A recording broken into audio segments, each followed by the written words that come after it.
누구나 한 번쯤은 상상하죠. 전혀 예상하지 못했던 땅에서 전혀 다른 삶을 시작하게 되는 이야기.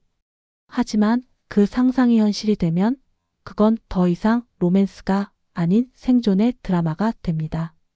오늘 이야기는 케냐의 한 부족 마을에서 벌어진 믿기 어려운 결혼 이야기입니다. 그리고 그 중심엔 평범한 한국 남자가 있었습니다. 안녕하세요. 인생의 이야기로 여러분과 함께하는 콘텐츠 디렉터 서지혜입니다. 이야기가 마음에 드셨다면 구독과 좋아요 눌러주시면 다음 이야기 준비에 큰 힘이 됩니다. 정현수 42세 서울에서 다큐멘터리 PD로 일해온 그는 사람 냄새 나는 현장을 찾아 전국을 누볐습니다. 그러던 어느 날 방송국에서 연락이 왔습니다. 케냐 마사이족 마을에서 결혼 의식을 취재해보는 건 어때요? 요즘 관심 많잖아요.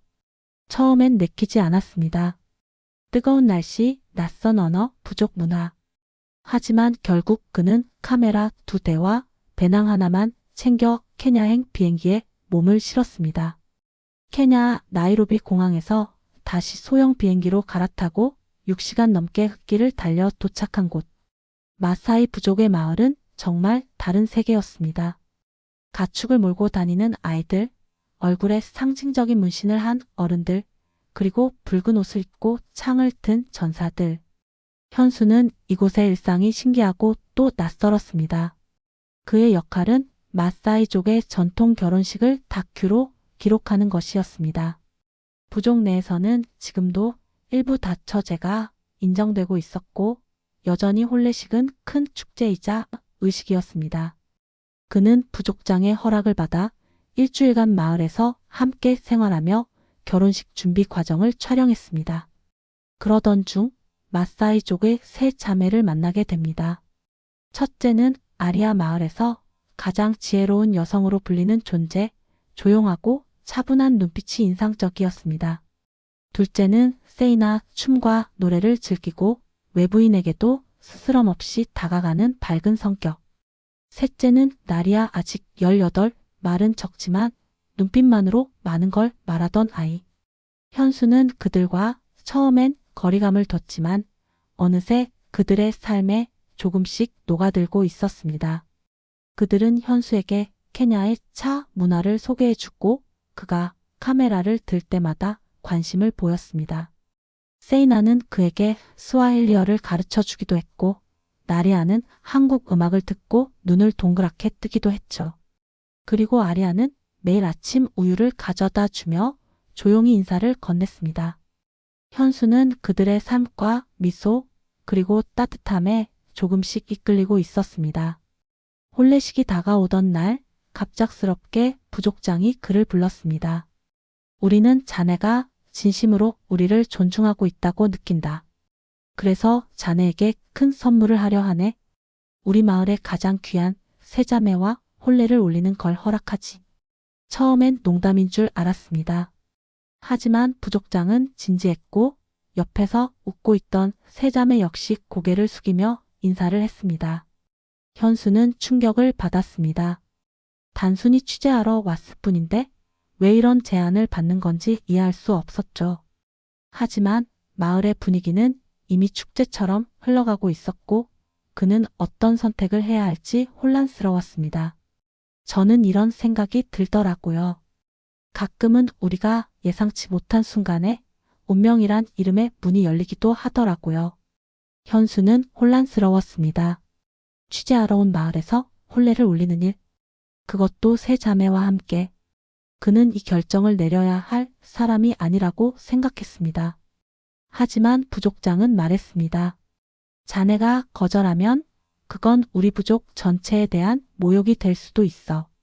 그 말은 무거웠습니다.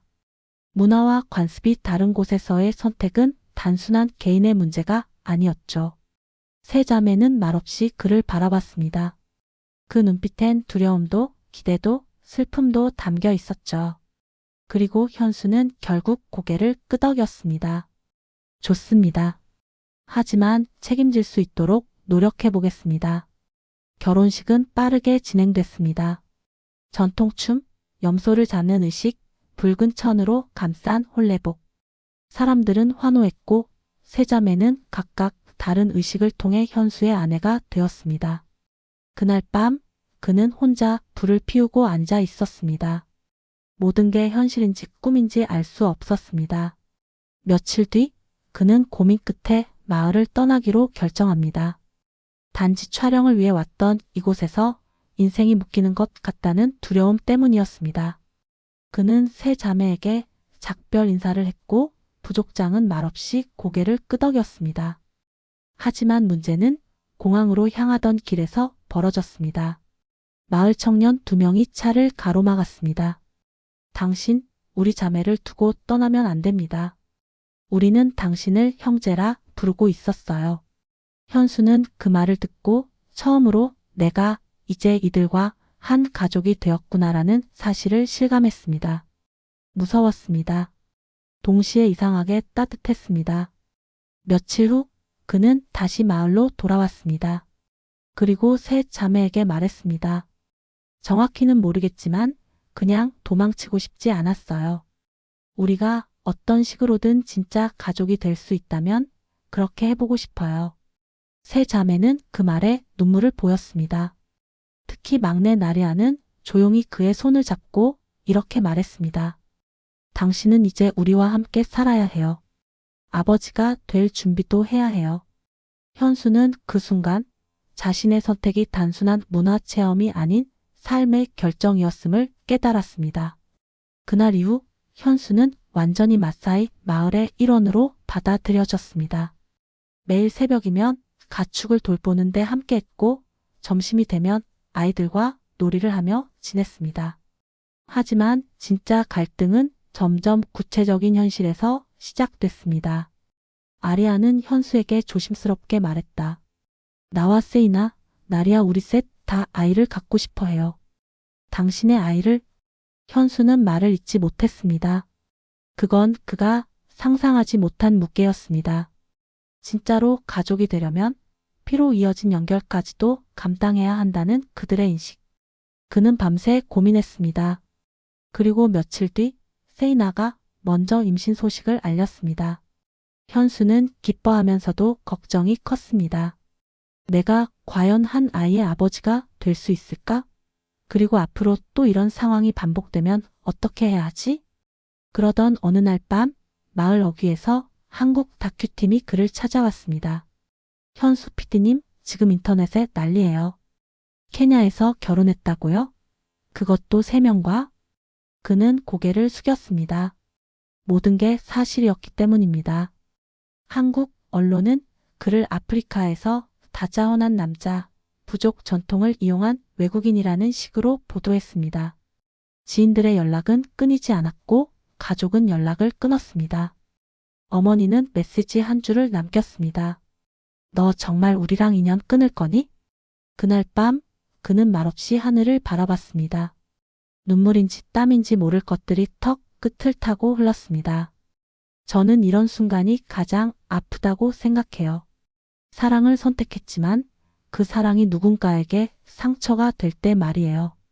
현수는 점점 더 많은 무게를 짊어지고 있었습니다.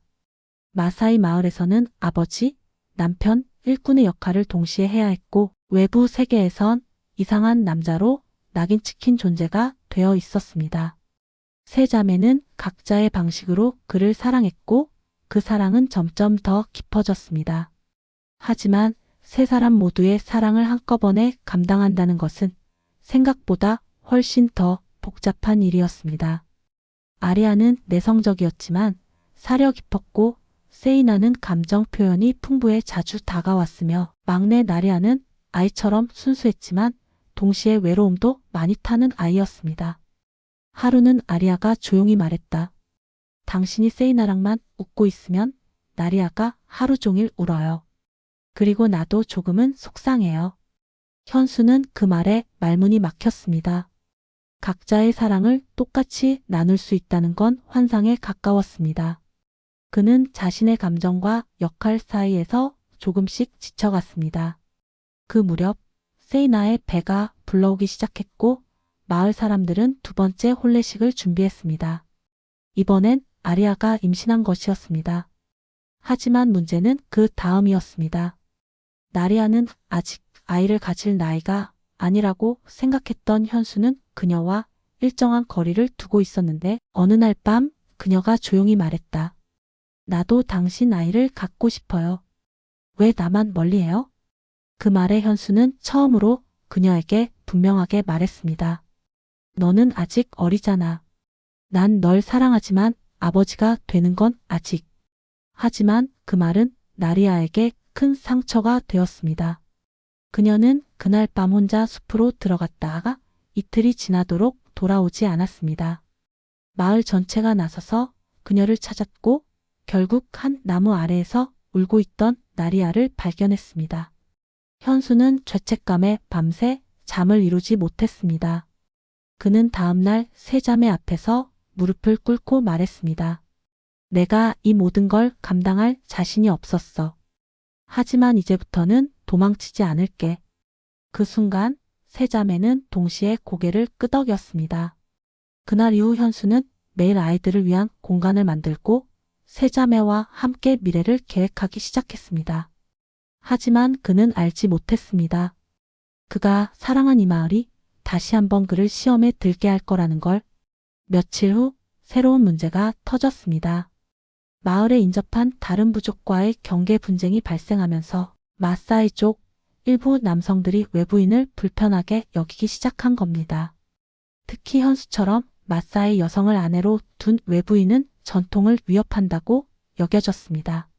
어느 날 시장에서 장을 보던 아리아가 낯선 남자들과 말다툼을 벌이다가 밀침을 당했고 그 사실을 들은 현수는 처음으로 화를 냈습니다. 마을 회의에 참석해 이렇게 외쳤습니다. 저는 이 마을을 사랑합니다. 그리고 이 마을의 새 여자를 가족으로 받아들였어요. 그런데 저 같은 외부인이 왜 배척받아야 합니까? 그 말에 부족장은 조용히 일어났습니다. 그리고 사람들을 둘러보며 말했습니다. 그는 선택받은 사위다. 이 마을이 존중하지 않으면 우리 전통도 무너지는 거다.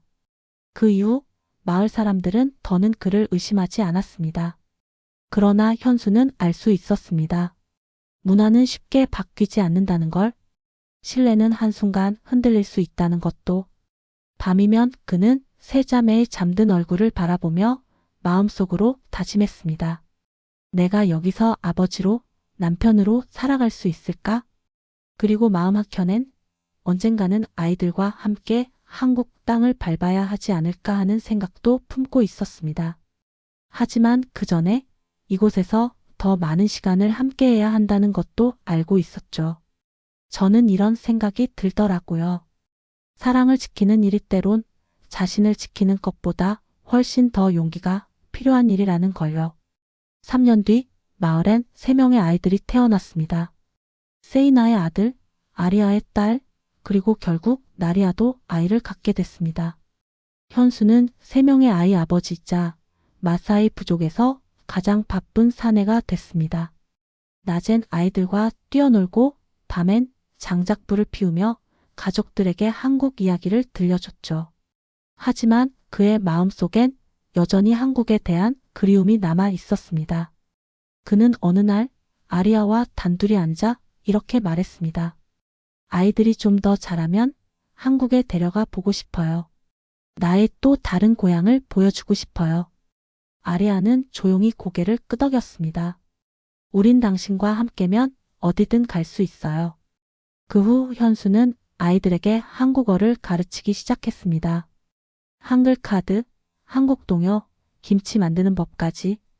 마사이 아이들은 흙바닥에 가나다를 쓰며 자라났고 세 자매는 김치를 맛보고는 매운 걸 잘 못 먹는다며 웃었습니다. 그리고 어느 날 한국에서 수포가 도착했습니다.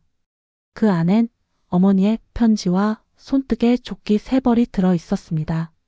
하늘 아래 어딨든 내가 아버지라는 사실이 자랑스럽다. 아이들에게 입혀주렴. 현수는 그 편지를 손에 쥐고 한참을 울었습니다. 이제 그는 더 이상 도망치지 않았고 스스로 선택한 삶을 살아가고 있었습니다. 1년 후 마사이 마을에 작은 변화가 생겼습니다. 현수가 마을 최초로 세운 유치원. 그곳에선 스와힐리어와 함께 한국어가 울려 퍼졌고 아이들은 안녕하세요, 사랑해요를 배우며 자랐습니다. 그리고 그날 저녁 현수는 모닥불 앞에 세 자매와 앉아 말했습니다.